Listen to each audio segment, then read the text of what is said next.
Amfoter. Kalau teman-teman loh, amfibi, betul. Amfibi itu. Karena amfibi itu kan juga apa namanya makhluk yang bisa hidup di dua alam. Nah ini dia maksudnya kenapa kau pakai amfo? Jadi itu bisa bersifat asam, juga bisa bersifat basa. Ada dua kemampuan seperti itu.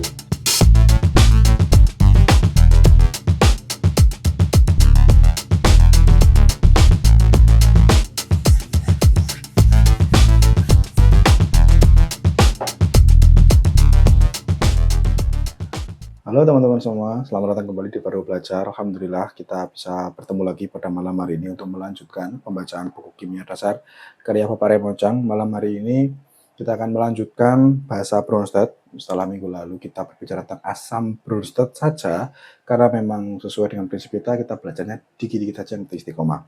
Malam hari ini kita juga akan hanya berbicara tentang bahasa Bronsted dan ada beberapa sedikit soal kali ya, atau contoh mengidentifikasi apakah suatu zat itu dia asam atau basa.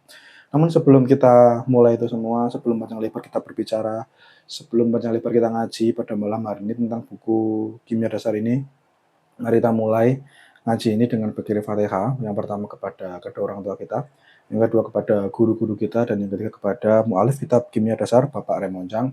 Kepada semua yang telah disebutkan, Al-Fatihah.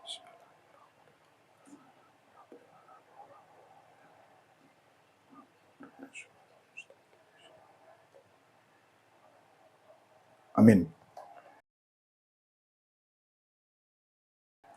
Bahasa Bronsted, teman-teman. Saya tulis dulu. Bahasa Bronsted. Nah, setelah kemarin kita bicara tentang asam ya, asam itu dimaknai sebagai donor, atau saya biasanya menyebutnya sebagai zat yang merilis proton. Saya tulis dulu biar mengingatkan. Sekarang kita berbicara tentang basa. Nah, minggu lalu saya juga sempat bertanya, karena juga nggak tahu. Karena kan biasanya di buku-buku kimia dasar itu nulisnya adalah Bronsted Lowry, tapi kenapa di buku kimia dasar ini hanya Bronsted? Ini sebenarnya dua orang atau satu orang. Masa nggak penasaran gitu kan ya? Masa nggak penasaran? Ya akhirnya saya mencoba mencari tahu sebenarnya Bronsted Lowry itu teori yang digubah oleh satu atau dua orang, dan ternyata jawabannya adalah dua orang dengan dua keluarga negara yang berbeda. Yang Bronsted ini Denmark. Ya, Denmark. Sementara yang Lowry itu orang Inggris, yang mana keduanya itu sebenarnya menulis paper di tahun yang sama, tapi dengan kerja yang sebenarnya berbeda. Bronsted sama Lowry itu tidak sedang janjian, mereka bekerja sendiri-sendiri dengan topik yang sebenarnya juga nggak mirip-mirip banget sebenarnya, tapi ada POV yang akhirnya disamakan, dan untuk menghargai kedua orang ini, akhirnya dijadikan satu sebuah teori asal basa yang kita pelajari. Dua-duanya menulis paper di tahun 1923. Perbedaan paling basicnya adalah bahwa Bronsted itu sedang lebih banyak berbicara tentang keseimbangan asam basa, sementara Lowry itu mekanisme transfer protonnya. Jadi seperti itu. Tapi kenapa kok di buku ini itu dituliskan Bronsted saja? Alasan ketika saya membaca apa sih bedanya, apa sih sumbangsi antara Bronsted sama Lowry, itu memang sebenarnya yang lebih komprehensif berbicara, dan yang kayak misalnya kita memaknai asam itu donor, basa itu akseptor, itu memang konsepnya si Bronsted. Karena memang si Lowry tidak secara eksplisit berbicara tentang seperti itu. Jadi Bronsted Lowry tetap jadi satu. Di sini kemungkinan kenapa dia hanya menuliskan, Bapak Raymond Chang itu hanya menuliskan Bronsted itu ya biar mudah, dan memang konsep ini awalnya secara komprehensif memang yang membicarakan secara eksplisit dan lebih jelas dan komprehensif adalah Bronsted dari Denmark itu. Oke, sekarang kita lanjut. Setelah ya mini trivia, itu adalah mini trivia Bronsted Lowry itu siapa dan kenapa dua orang ini dijadikan satu untuk menjadi sebuah teori asam basa yang kita pelajari sejak SMA itu. Nah, setelah asam, sekarang kita basa. Kemarin sebenarnya saya sudah sempat spoil sedikit ya, bahwa kalau asam itu rilis H+, basa adalah ya yang menerima H+. Nah, seperti ini. Oke, Beberapa pekan lalu, itu kan kita sudah bicara tentang asam basa, yang mana asam itu merilis H+, sementara basa itu merilis OH- di air. Itu adalah teorinya Arrhenius. Meskipun di buku itu tidak ditulis ini teorinya Arrhenius ya, tapi kita kita sampaikan bahwa Arrhenius itu konsepnya adalah asam didefinisikan adalah sesuatu yang merilis H+, sementara basa adalah yang merilis OH- di air. Mono. Nah, lalu kita sempat bicara juga di larutan elektrolit dan kita ketahui bahwa ada beberapa senyawa asam basa yang dia tergolong elektrolit kuat, contohnya seperti NaOH. Lalu juga ada BaOH. BaOH 2 kali. Nah, dia ini elektrolit kuat. Karena elektrolit kuat berarti kita tuliskan panahnya adalah 1 garis ke kanan. Nah, dua-duanya ini kan basa. Kenapa kok basa? Karena ketika ini masih pendekatannya Arrhenius ya. Jadi ketika kita larutkan dia di air, dia akan terpecah menjadi Na+ dan OH-.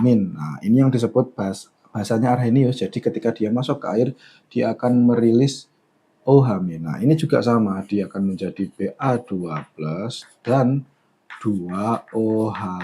Ini adalah konsepnya Arrhenius. Jadi sebenarnya sampai sini ini kita masih belum melihat konsep menerima H+ itu. Tapi dengan menggunakan pendekatan Bronsted ini, kita juga sebenarnya akan tahu kok kenapa kok NaOH sama BaOH 2 kali itu basa. Karena ketika kita melihat NaOH itu ya NaOH itu kan ya terpecah menjadi Na+ dan OH-. Nah, di sini ada OH. Nah, OH- ini dia itu akan bisa bereaksi dengan H+ dan hasilnya adalah H2O. Kondisi ini nih, nah ini perlu dikasih tanda khusus. Kondisi ini nih, OH itu kondisinya adalah menerima H+ untuk berubah menjadi air. Lah, OH- inilah baru yang disebut dengan basa Bronsted. Nah, ini baru bahasa Bronsted. Jadi ya pun ini pun sama ya. Jadi yang pertama ini, yang atas ini tuh belum bahasa Bronsted. Ini masih teorinya Arrhenius yang mana masih membutuhkan pelarutan di air sehingga dia bisa merilis OH. Nah, nanti kita akan ketahui bahwa sebenarnya kalau asam itu sangat identik dengan H+, sebenarnya basa itu identik sekali dengan OH-, seperti yang disampaikan Arrhenius di sini. Sehingga OH- di sini ini sangat basa Bronsted karena dia bisa menerima H+ seperti itu. Jadi ini adalah konsep Bronsted untuk basa. Nah, terus kemarin, seperti kritik yang sudah kita bicarakan kemarin, apa sih kelemahan yang dimiliki oleh bahasa Bronsted adalah apa yang kelemahan yang dialami oleh bahasa Arrhenius adalah ketika dia bagaimana kalau tidak di air gitu. Kalau tidak di air. Bagaimana kalau dia itu tidak punya spesi OH-? Karena kan syarat dari asam basa Arrhenius adalah asam merilis H+, berarti dia spesifik harus ada substituen H yang harus dikeluarkan dan sehingga dia bisa merilis H. Sementara basa adalah sesuatu yang dia itu punya OH seperti NaOH ini. Nah, kan ada OH-OH-nya yang dia itu potensial sekali untuk dilepaskan. Lah, bagaimana kalau dia tidak di air? Atau bagaimana kalau dia itu tidak punya spesies atau di dalam materinya itu tidak ada OH. Terus dia itu apa? Contohnya seperti NH3. Ini dimasukkan ke air, gak ada sesuatu. Di situ gak ada OH-nya. Amonia itu NH3 itu gak ada OH-nya. Tidak seperti NaOH yang ini ada OH-nya, ini kemungkinan basa nih. NH3 kan gak ada OH-nya. Lalu apa ini? Nah, kelemahan ini sangat muncul ketika kita hanya menggunakan pendekatan Arrhenius sehingga Bronsted punya jawaban di sini nih. Nah, Karena NH3 itu tidak merilis OH Arrhenius, sehingga untuk menjelaskan ini kita bisa menggunakan pendekatan Bronsted. Karena ketika misalnya NH3, apakah dia bisa bereaksi dengan H+, artinya kan dia bisa masuk nggak jawabannya? Bisa, dia bisa berubah menjadi NH4+. Lah ini dia menjadi penerima proton. Nah, protonnya ini masuk sehingga dia berubah menjadi NH4+. Sehingga di sini NH3 itu apa? Ya dia basa. Dijelaskan dengan pendekatan Bronsted. Dia basa Bronsted di sini karena dia menerima proton. Dalam asam basa Bronsted, karena kita akhirnya sudah lengkap ya, sudah lengkap memahami apa itu asam dan apa itu basa dari Bronsted. Ada sebuah konsep yang menarik dan ini juga yang disampaikan di penelitian atau paper yang dituliskan oleh Bronsted tahun 1923 itu tentang konsep konjugasi. Jadi ketika ada sebuah spesies, kok dia itu merilis H+, hasilnya ini, misalnya ini ya, ini spesies ini, nah dia keluar merilis H+, nah sudah keluar H+-nya atau berarti dia asam, sisanya ini dia akan otomatis berubah menjadi basa konjugasi. Pun demikian, misalnya kayak ini, kalau ada NH3, lah kok menerima tes. Ini nih yang menerima ini sebelumnya itu basa. Karena dia itu basa, akhirnya dia bisa menerima. Tes. Karena dia menerima, makanya dia statusnya basa. Nah, ketika dia sudah menerima, statusnya menjadi asam. Asam konjugasi. Jadi kalau NH3 ini adalah basa Bronsted, ya basa Bronsted ya basa ngono kuwi. NH4 ini adalah asam konjugasi. Nah, seperti ini gitu ya. Jadi ada konsep seperti ini. Nah, seperti itu. Jadi ada konsep asam konjugasi dan basa konjugasi yang ini memang dituliskan oleh Bronsted di papernya. Ngono. Lalu kita kan akhirnya sudah punya beberapa jenis basa atau ini. Nah, ini adalah beberapa jenis basa yang memang paling sering digunakan di lab. Ketika seorang peneliti membutuhkan sebuah asam kuat, biasanya dia menggunakan NaOH. Sementara ketika seorang peneliti, nah kuat ya karena panahnya satu arah mengarah ke kanan saja. Sementara ketika seorang peneliti membutuhkan basa yang lemah, dia akan menggunakan NH3. Lemah karena kita lihat bahwa di sini panahnya bolak-balik. Loh emang apa bedanya? Kalau basa bukannya ya basa aja, kalau asam ya bukannya asam saja. Tidak, teman-teman semua. Ternyata tidak. Karena ketika misalnya kita itu taruhlah ya mereaksikan sebuah basa ke logam, dan ini itu ketika dia itu membentuk kompleks, jadi ini misalnya ada logam, lalu basanya itu masuk dan dia itu membentuk kompleks, konfigurasi yang terjadi itu akan berbeda antara basa kuat dengan basa lemah. Misalnya ketika misalnya ini tidak mesti benar ya, tapi misalnya saja, misalnya gini, ketika misalnya kita itu memasukkan, ini ada logam, lalu kita masukkan basa kuat NaOH, dia akan membentuk konfigurasi misalnya tetrahedral seperti itu ya. Nah, itu ketika misalnya kita masukkan basa lemah, konfigurasi antara atom pusat dengan ligan itu tidak lagi tetrahedral, tapi misalnya berubah menjadi bujur sangkar. Sangat mungkin sekali terjadi seperti itu, makanya peneliti itu juga memperhatikan dia itu jenisnya basa kuat atau basa lemah. Itu sesuai dengan kebutuhan masing-masing seperti itu. Jadi biasanya di lab kalau pakai basa kuat dia pakainya NaOH, kalau lemah dia pakainya NH3. Nah, ada sedikit catatan menarik dari Bapak Raymond Chang. Ada beberapa kesalahkaprahan karena ada orang yang menuliskan NH4OH. Nah, amonium hidroksida. Kenapa ini salah kaprah? Karena spesies NH4OH itu sebenarnya tidak benar-benar ada. Tidak benar-benar ada bukti yang menjelaskan bahwa ada spesies NH4OH. Karena ketika misalnya ini ya, misalnya ini kita gunakan NH4 plus ditambah OH min, itu hasilnya itu, ini panahnya nggak tahu ya satu arah bolak-balik, tapi ini saya ingin mengatakan bahwa pokoknya ini bereaksi.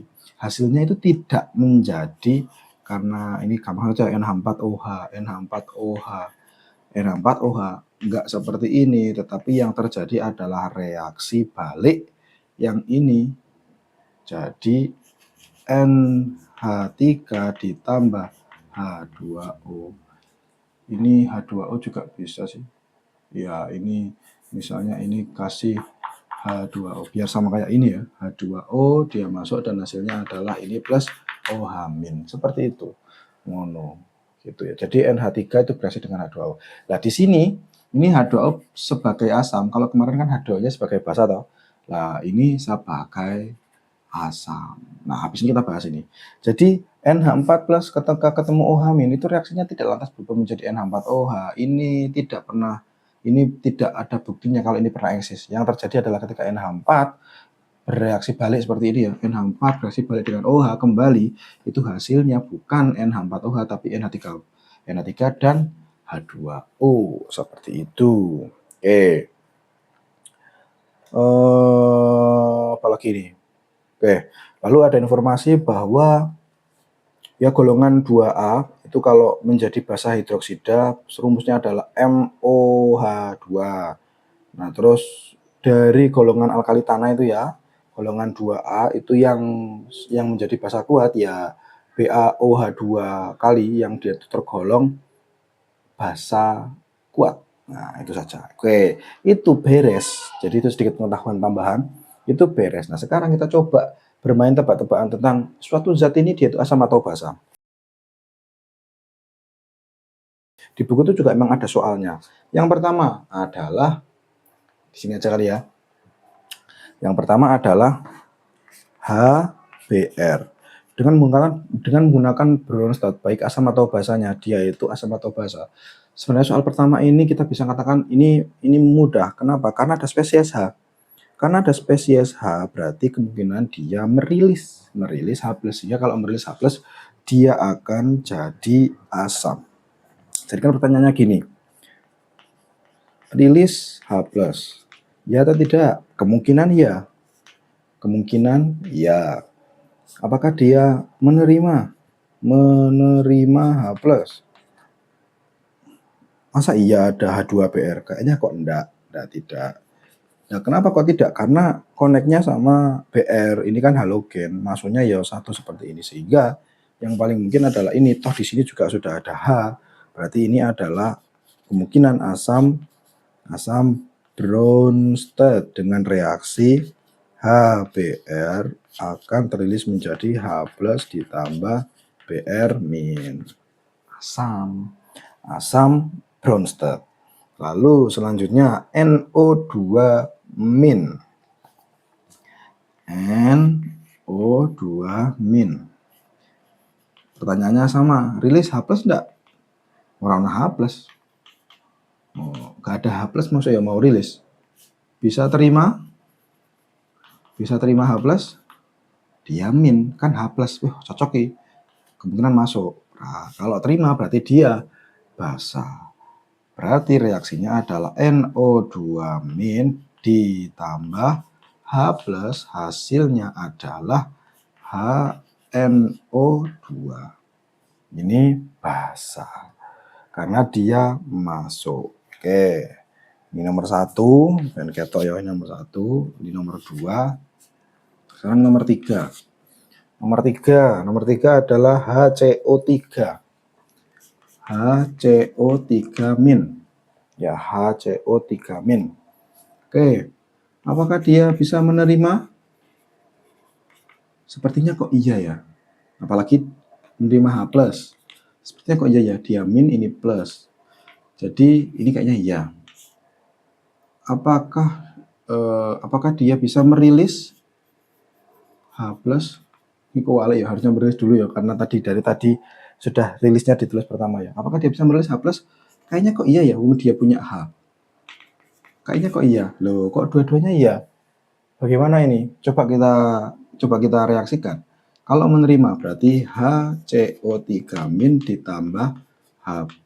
Jadinya apa? Nanti bolak-balik. Jadinya adalah H2CO3. Hanya masuk H2CO3. Kalau dia merilis, bisa enggak? Bisa. CO3 2- ditambah H+. Loh, berarti ada ternyata satu spesies yang dia bersifat basa, ini bersifat basa, dan ada dia bersifat asam. Satu titik dia bisa berlaku sebagai asam dan dia juga bisa berlaku sebagai basa. Nah, ini disebut dengan amfoter. Amfoter. Kalau teman-teman loh, amfibi, betul. Amfibi itu. Karena amfibi itu kan juga makhluk yang bisa hidup di dua alam. Nah, ini dia maksudnya kenapa kau pakai amfo? Jadi itu bisa bersifat asam, juga bisa bersifat basa. Ada dua kemampuan seperti itu. Selain HCO3-, apa yang amfoter banget? Yo, air tadi itu. Di sini dia bersifat sebagai asam, yang kemarin dia bersifat sebagai basa. Jadi suatu saat H2O itu bisa bersifat asam, dia juga bisa bersifat basa. Dia bisa merilis H+, dia juga bisa menerima H+. Itu juga amfoter, gitu. Nah, itu adalah ujung dari pembicaraan kita tentang bahasa bronza, teman-teman semua. Oke, sudah cukup dikit-dikit saja, yang penting istiqomah. Terima kasih teman-teman sudah ngaji sampai saat ini. Terima kasih, semoga ada manfaatnya ya untuk kita semua lah ya. Saya menerima manfaatnya, teman-teman juga menerima manfaatnya. Semoga ya, kita cukupkan ngaji kimia pada malam hari ini. Kita coba lagi minggu depan. Tetap dengan prinsip dikit-dikit aja, yang penting istiqomah, tetap belajar meskipun sebentar. Terima kasih, saya akhiri. Assalamualaikum warahmatullahi wabarakatuh.